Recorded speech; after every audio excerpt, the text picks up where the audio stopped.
Let's begin this next section by reading Proverbs 4:14 through 19.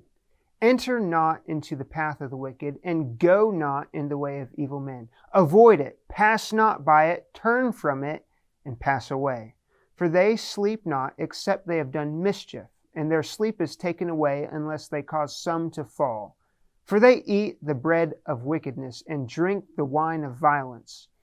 But the path of the just is as the shining light that shineth more and more unto the perfect day. The way of the wicked is as darkness, they know not at what they stumble.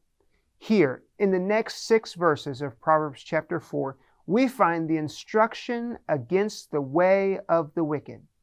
The first 2 verses give us stern commands to avoid the path which the wicked take. We are told strongly in verse 14, enter not, go not. And then in verse 15 repeats this in stating, avoid it, pass not by it, turn from it, and pass away. The instruction here is clear. Do not go in the way of the wicked. The child of God will not fall into sin and mischief and troubles if they never go that way in the first place. If the child of God steers clear of the wicked way, then there will never be the temptation to participate in those activities which the wicked involve themselves in. Here, in these verses, we are being taught the principle of separation. This principle of separation was given to us by Solomon's father David as well. David wrote in Psalm 1 verse 1, Blessed is the man that walketh not in the counsel of the ungodly, nor standeth in the way of sinners, nor sitteth in the seat of the scornful.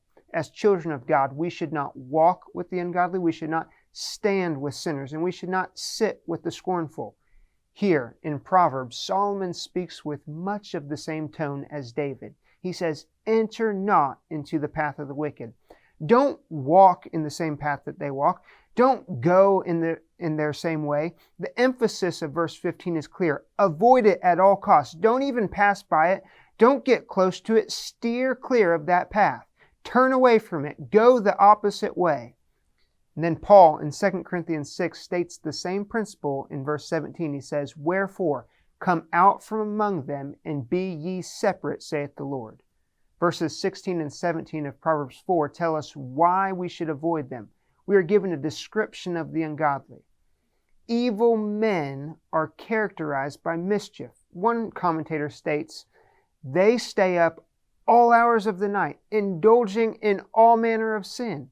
These wicked and evil men cannot even rest unless they have done wickedness and sin. And ultimately, they are trying to drag others down with them.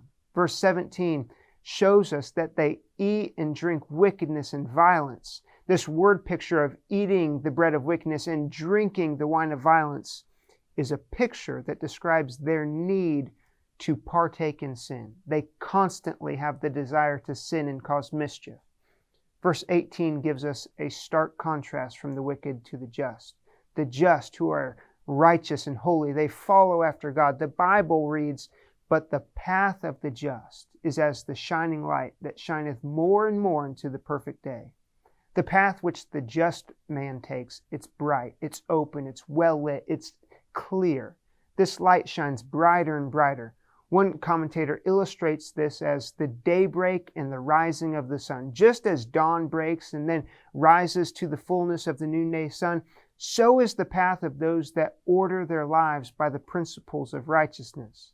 The path of the just and righteous will keep getting brighter and brighter. Their way is clear and brightly lit.